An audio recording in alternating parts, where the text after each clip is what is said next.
Welcome back to NTV Tonight, and now we go into the discussion. Of course, Kenyans have been glued to their TV screens for the better part of 2 weeks to speak. Of course, during that Rigathi Gachagua Impeachment Case, and of course, this week it has been a 3-judge bench led by Justice Eric Ogola, assisted by Anthony Mrima, as well as Frida Mugambi. And for the last 3 days, we haven't had anything apart from petitions. The first one was challenging how the empanelment of that 3-judge bench was done. And today, we had the legal ping-pong continue between both sides of the aisle, with the Rigathi Gachagua's legal counsel going after 2 of the judges, that is Anthony Mrima and Eric Ogola. We've heard about traditional weddings, we've heard about wedding gifts and all of that. Of course, the legal team of Rigathi Gachagua trying to insinuate conflict of interest, or saying that Anthony Mrima was too close to the Speaker of the Senate, Amason Kingi. We shall be getting into a lot of that. Let's just set the stage by hearing some of what happened in court today. According to the petitioners, is that there is a very close relationship between one of your lordships, the Honorable Judge Mrima, and the Speaker of the National Assembly, who is the Speaker of the Senate, who is a member of here. That close relationship, according to the petitioners, is one that ought to have been disclosed so that parties could be able to make up their mind that are you comfortable? And we do that every day. I've actually not proceeded in a number of matters for some of the judges who are my classmates, saying, keep your office, you are close, you are friends, you are comfortable. That question ought to have been raised. That issue was not raised, and as a result of that issues not having been raised, and now having come to public notice, the petitioners are of the view that it would not be proper to be able to proceed in this matter. Your Lordship, the application has also indicated that Justice E. Ogola is closely associated with his spouse, who serves in the Water Kenya Towers agency. The averments of our clients, Your Lordship, is that this is a matter that ought to have been disclosed at the inception of the proceedings. If I'm looking at the same document as you, Yes. the Gazette Notice 7515 was issued on the 7th day of June 2023 by Soipan Tunya. That's correct. Cabinet Secretary for Environment, Climate Change and Forestry. That's correct. The 6th respondent in this proceedings is who? He's the president. Then, where is the next one? I'll get there. No. Hold on. Your Honors, your Ladyship and my Lords, they will have time, as you said, to respond and say all these things. If he's saying nonsense, they'll stand up and say so. But this constant interruption is intended to derail this hearing. Let them respond when their time comes. Yes. And stop bullying people. And we abhor the condescending nature of the respondents. Yeah. Everybody here has been instructed by a client either to speak sense or nonsense. So that being the case, the condescending attitude is completely objectionable. And everybody should take their seat and use their time with sense. If sense can only come from them, they do it during their time. Of Gachagua's lawyers there, Kibe Mungai, they are dropping the mic on his learned colleagues. But a lot happening in court, but we don't know much. All we know for certain is that tomorrow at 1:30 p.m., the 3 judges will be making a ruling on whether they will be recusing themselves. But there's a lot of chatter on what else is happening, especially about the conservatory orders that were issued on Friday last week. I'm joined in studio by legal and political analyst Javas Bigambo. Also, this political analyst, former executive director of PEP, the party, Sandra Njoki, first time on my show. Thank you. Karibu sana. Thank you. And NC Fomba, political and governance analyst. Thank you, ladies and gentlemen, for joining us tonight. Thank you. If I can begin with you, Javas, they impeached DP Rigathi Gachagua through his lawyers, going for 2 of the three judges on their so-called close relationship with some of the respondents, Speaker of the Senate, Amason Kingi, and the president. What's your take on that ping pong, so to speak? Thank you, Ben, for having me on this show tonight. We have witnessed all the interesting drama in the court today, and basically the counsel for former DP or the impeached Deputy President Rigathi Gachagua have protested various issues by raising preliminary objectives, and then critically they are pushing for the recusal of the three-judge bench on the basis of various issues of concern. Now, Ben, the teleological basis of recusal is to guardrail issues and matters of justice when one party in a proceeding is concerned about the potentiality of a problematic decision or judgment that will come after the proceedings, which may not be in favor of them because of certain partisanship or issues that may hamper justice. And because of those concerns, in the interest of justice, a party may raise issues such as application for recusal of a judge or the entire bench. For in this case, they are trained their eyes on two judges. Now, basically, let me lay the foundation. When you look at the banker law principles on how a judicial officer is supposed to conduct himself or herself, these principles speak to impartiality, competence, the diligence that is due to a judicial officer, equality, and all these things are very important, and the banker law principles are laying critical foundation on how a judicial officer is supposed to conduct their business. Nonetheless, the ontological and empirical basis of a recusal petition should be based on solid, factual information. Is this that they solid have. from where you sit? As a matter of fact, evidence to the same or supporting the same must be adduced in court. All right. Today you've heard, and you've seen even, for example, Counsel Ndegwa struggling with the issue of having 2 paragraphs expunged in his affidavit. Some ridiculous arguments or assertions by even Ndegwa himself that, for example, Justice Ogola is close to his wife. And you wonder, for instance, whether that is the basis of this issue of recusal. But on the other concerns that the counsel for impeached DP are raising, touch on, for example, Justice Mrima and his ties with the Speaker of the Senate. We must also bring ourselves to an appreciation of the hard fact that while we live here on earth, justices or judges do not stay on the moon.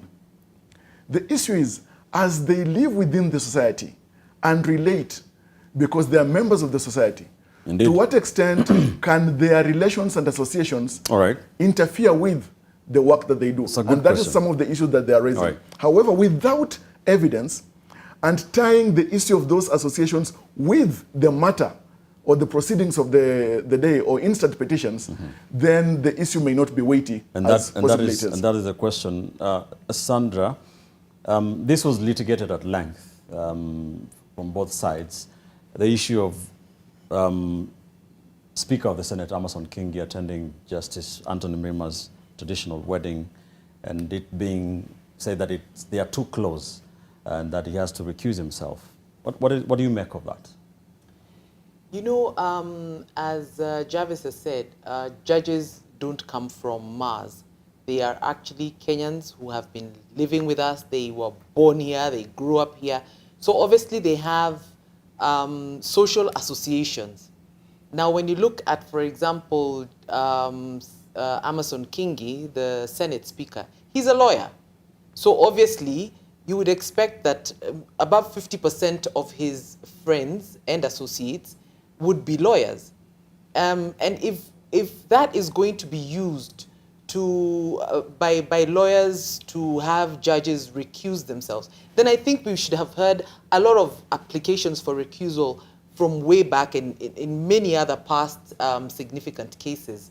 So I think at the end of the day, if you look from the very beginning of this case, it's very obvious that I think the former deputy president's team had a deliberate agenda and strategy to just go in court and be absurd, to simply waste time. For them, I think the idea is to keep the government frustrated by keeping the swearing in pending. Because a lot of the things that they're talking about, you know, like saying that someone is too close to his wife, how does one even explain that, you know? It's very clear that they're out there to just have fun, make fun, waste time, and just see how far they can frustrate the government. To what end, we will probably get to know later.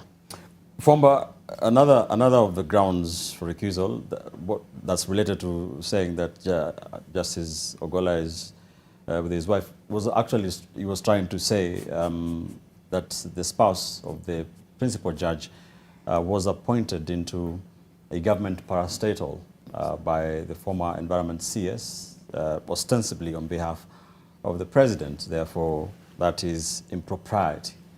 The former deputy president has lost it, and therefore he is working so hard to find a way of looking brave and confident before some of his supporters, because going by whatever has been happening right from the time he was trying to resist appearing before the National Assembly with so many court applications, it is so consistent that even today, whatever is using as reasons for justifying the judge's recusal is based on buying time.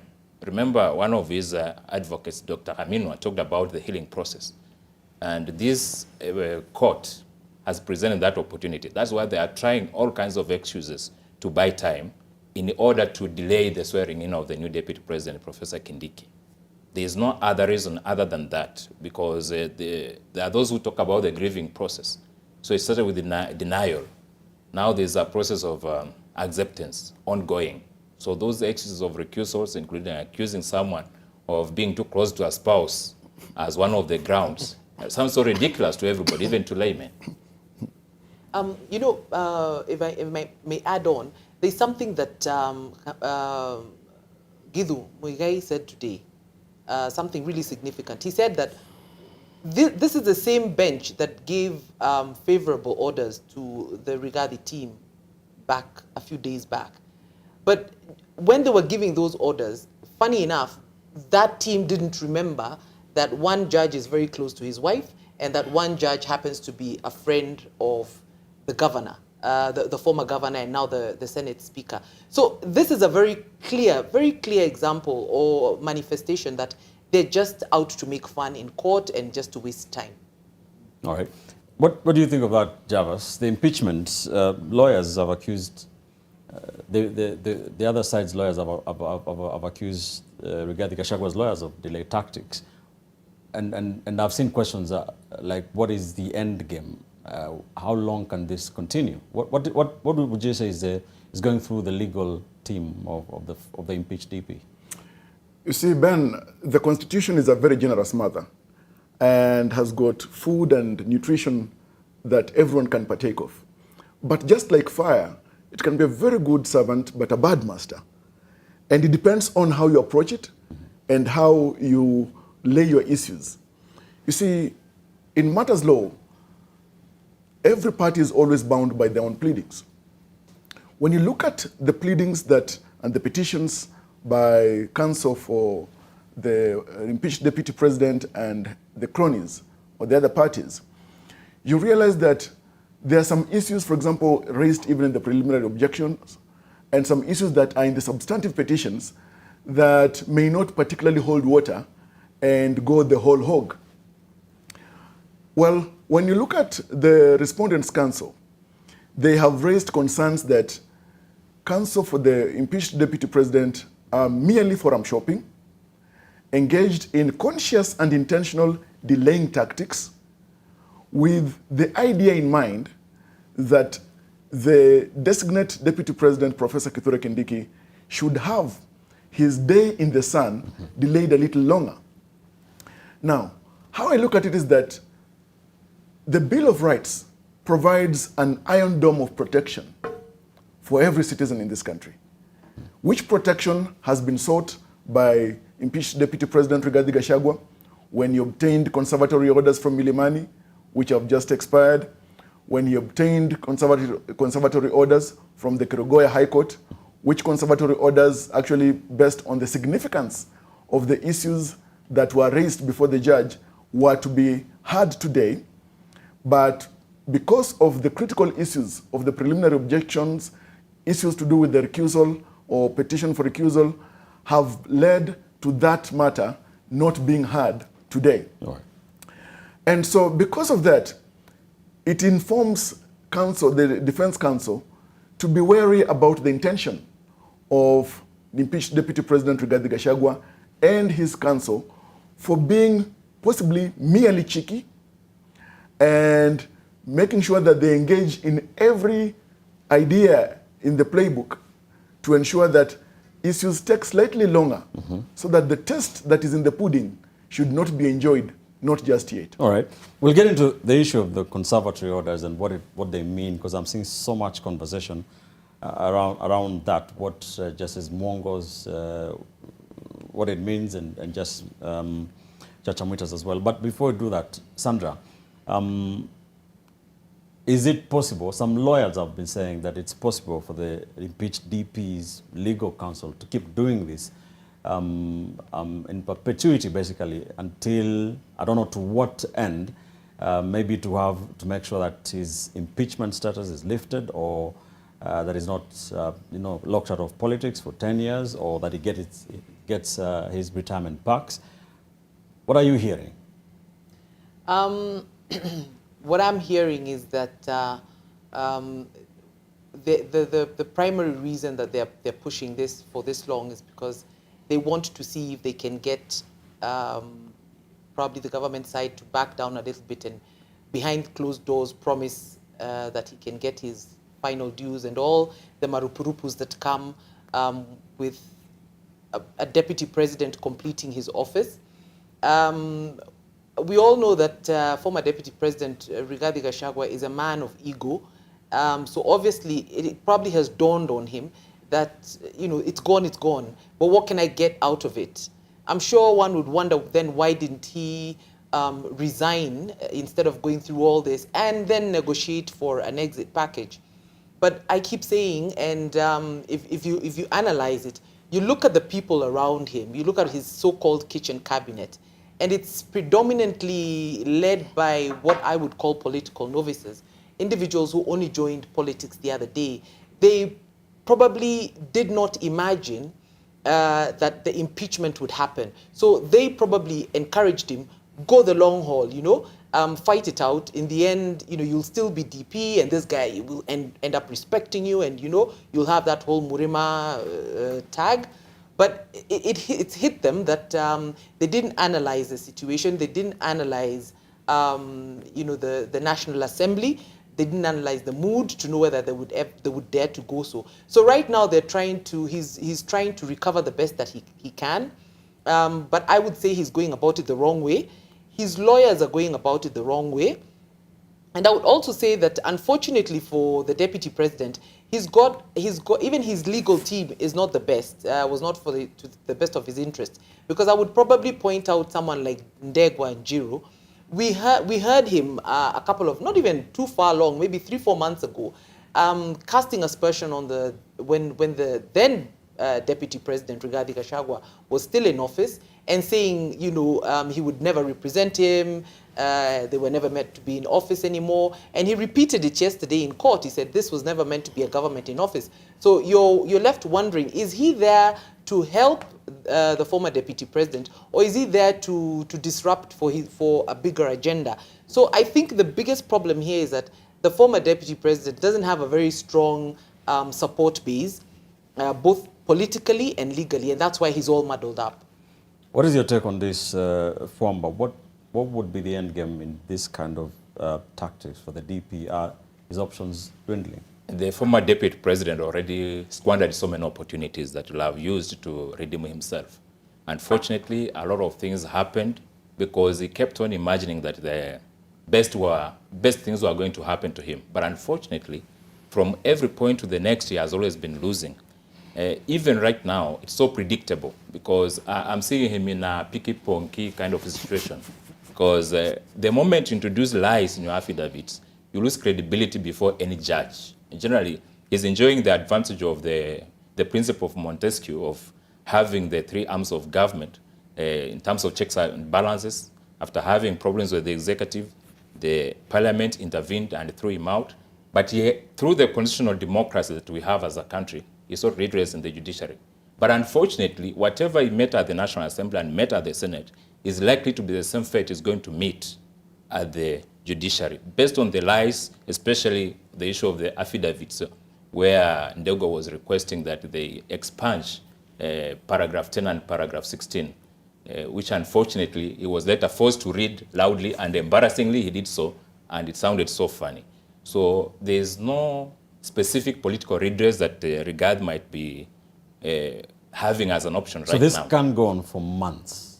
The challenge that he faces, since this court has decided that they are going to make a decision on the recusal aspect, it's so predictable based on the shallow arguments that the legal team of the former deputy president has been making.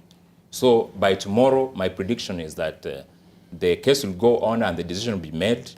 And from where I stand, since all these processes were constitutionally entrenched within our law, it is so easy to predict that we'll be having Professor Kithure Kindiki being sworn in so that the country moves on and forgets about the shenanigans of Rigathi Gachagua. All right. What we know, Javas, is that tomorrow at 1:30 p.m., the three judges will be making that ruling about their recusal. But what I'm seeing a lot of chatter on is the conservatory orders of last week, Friday, one by Justice Chacha Mwita and the one by Justice Mwongo in Kerugoya.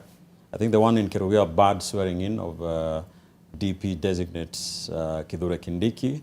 And the one, like you had started saying, the one in Nairobi was supposed to be heard today. That did not happen.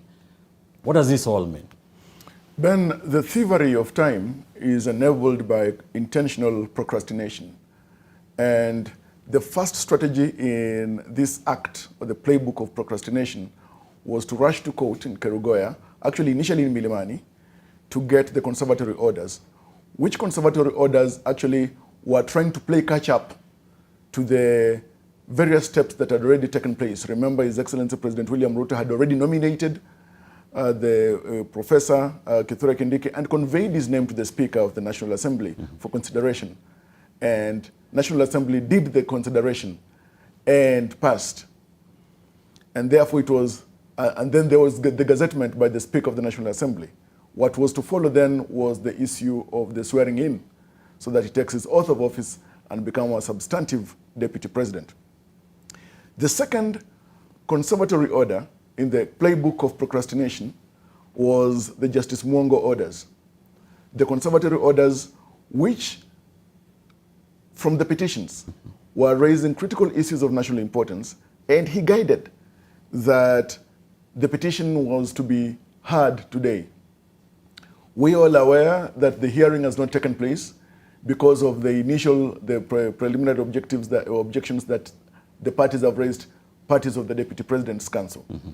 Now, this means, therefore, that the bench has not sat to hear the critical issues of significant national importance, as was guided by Justice Mwongo, by that bench that was empaneled by the DCJ.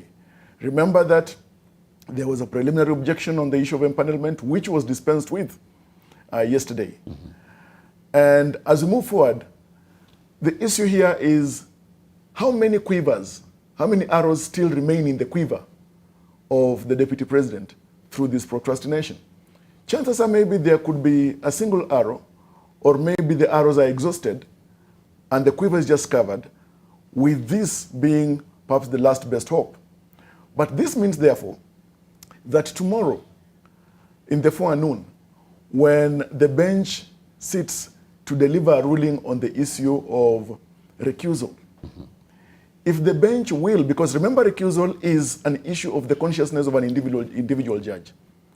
They are not duty bound, but the court is duty bound to sit. It is an issue of the Constitution.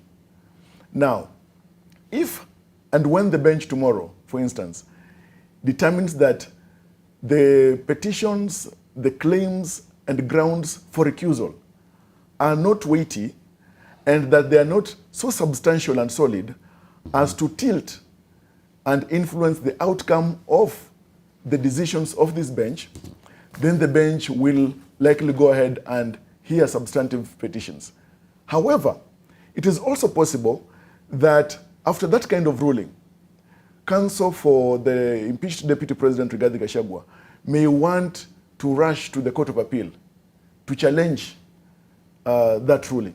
So we are likely to see the to-wing and fro-wing going into circular motion, game of musical chairs about this. Right. And what is interesting here, Ben, is that is it possible that as we pride ourselves as Africa's foremost democracy and under the rule of law, there is the possibility of some parties cheekily using the corridors of justice, not just for expediency's sake, but for purposes of just delaying and having the country held in this state of abeyance, Right. where people are still, you remember the question that was arising, that now who is the deputy president? And remember that factually, these conservatory orders do not reverse the act or the decision of the Senate. Of upholding the impeachment. We'll get into all that, and also I'll ask you guys the same question, where the country stands. There's a tweet here, an ex-post by Senator for Kisumu, Professor Tomo Gienda, who I believe is a counsel for the Senate, saying, ruling on recusal tomorrow at 1 p.m., conservatory orders not extended. We'll get into more of that. Let's take a quick commercial break here on NTV Tonight. We are reviewing what happened in court and what has been happening with the impeachment case. More to come. Stay with us.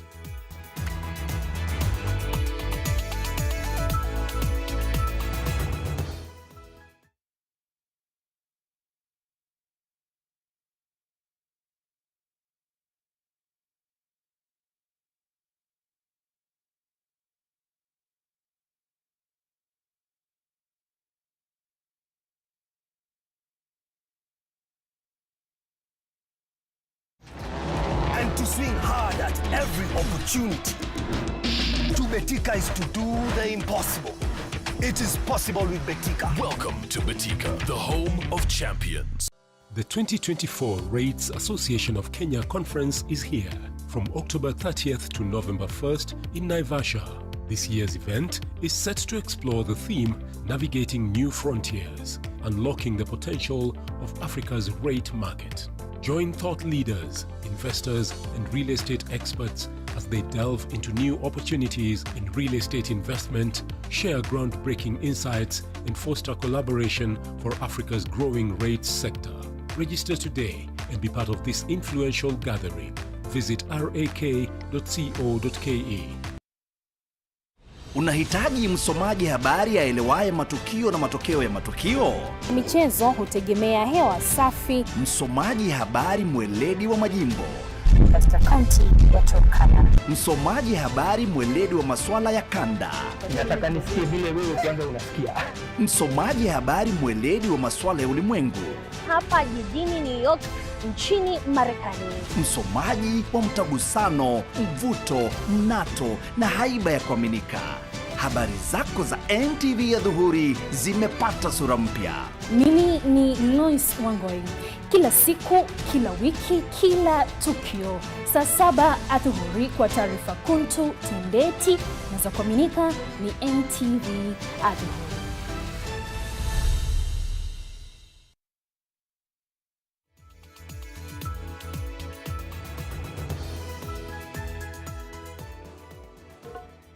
Welcome back to NTV. Tonight, an extended version. We are talking about weighty constitutional issues about the impeached DP Rigathi Gachagua case before the three-judge bench, who again will be making that ruling tomorrow at 1:30 p.m. on whether they will be recusing themselves.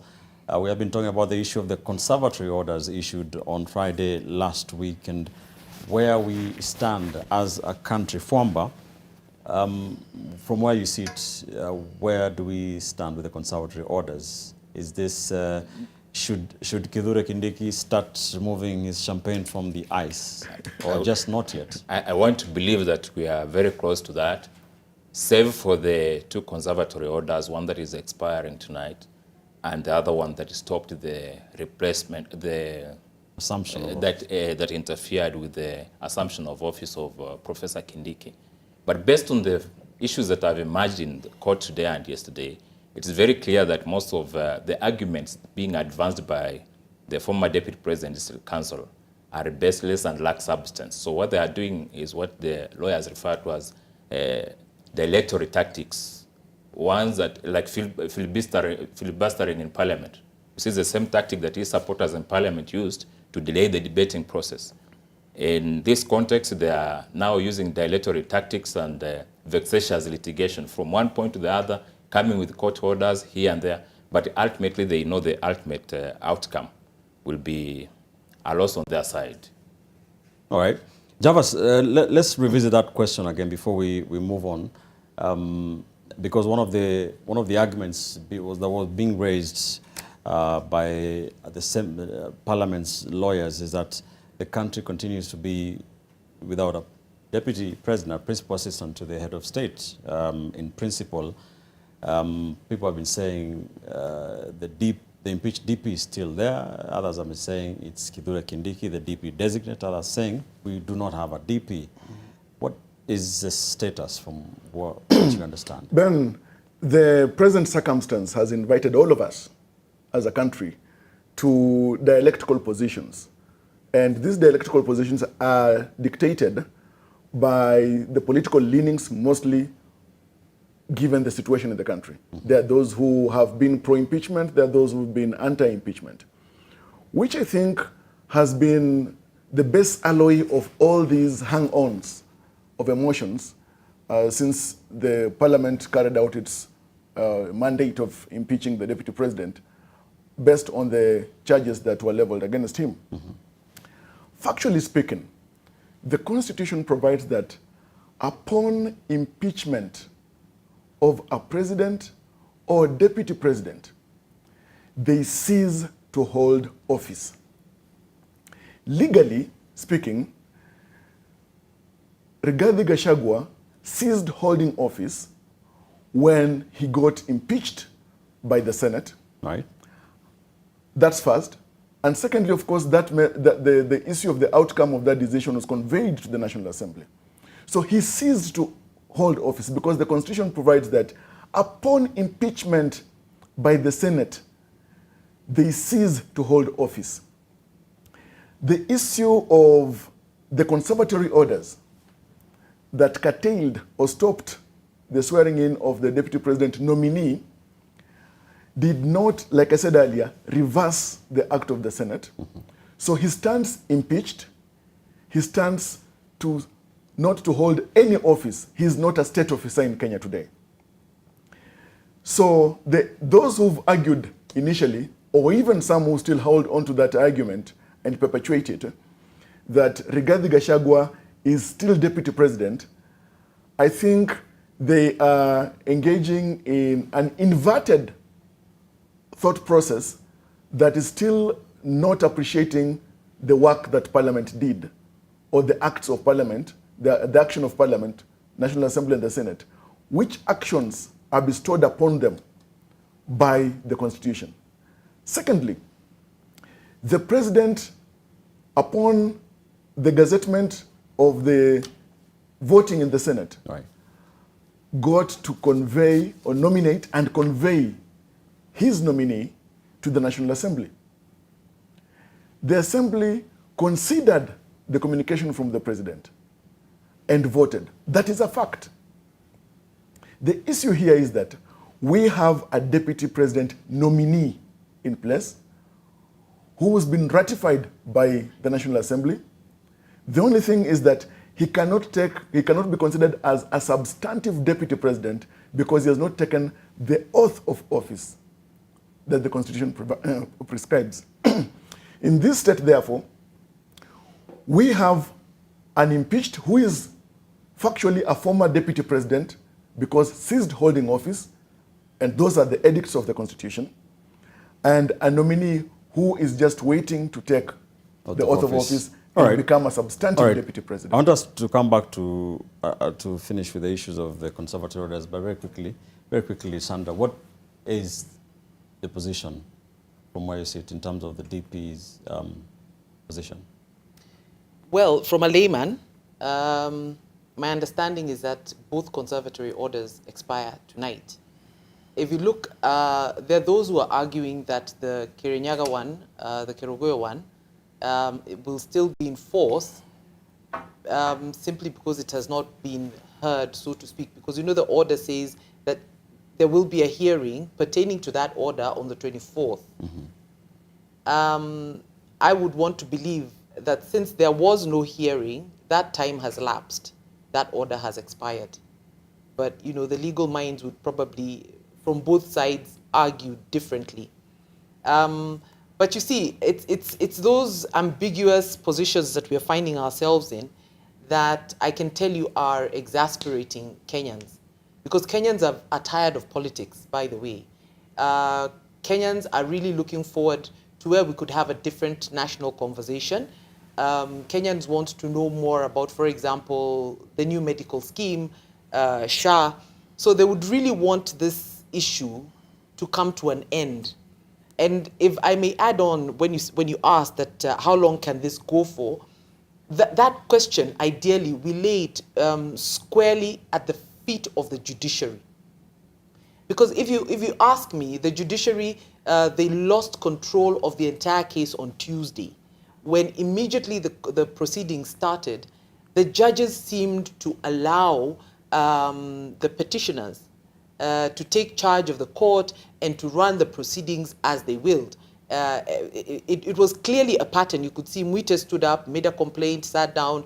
The moment the judges said, okay, that one, then immediately Njiro stands up, makes a complaint and sit down. So the court has lost control.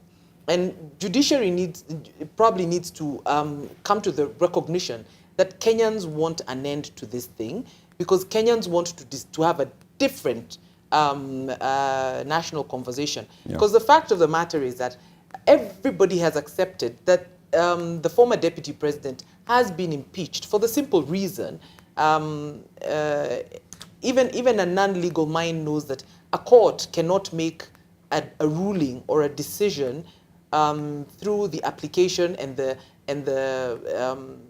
presentation of one party. So when these orders were obtained by the former deputy Rigathi's legal team, right. Remember the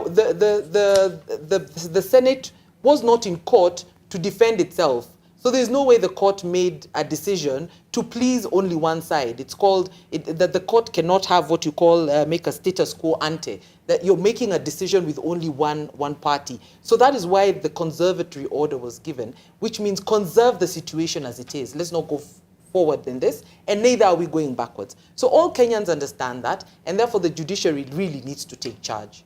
Interesting. Then there has been this aspect of public interest coming up in this case all through.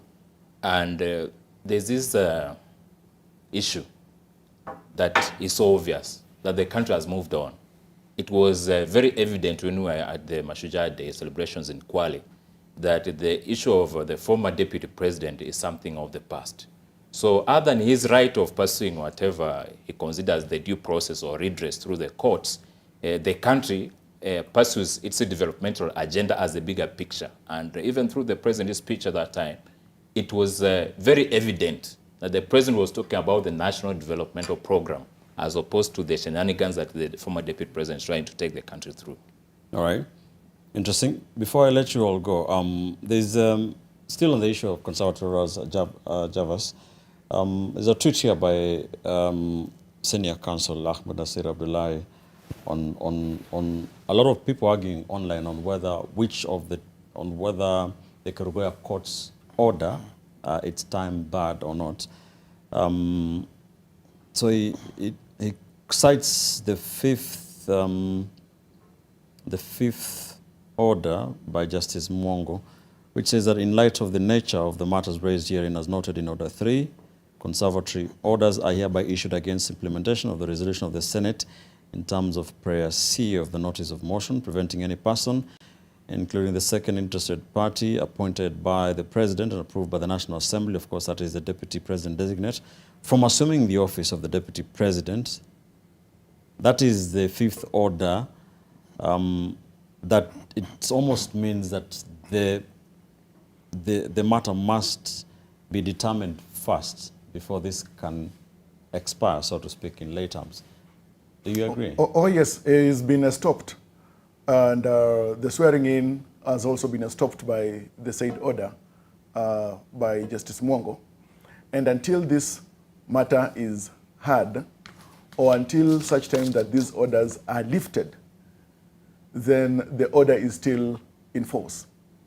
So I think it may be important on the basis of the rule of law, because we are a country of the rule of law as a constitutional democracy, right, to respect the courts and not find, because there is no particular agency, but it's important that the Deputy President nominee gets to assume office, that we get not to engage or find ourselves in a situation where contempt of court becomes material.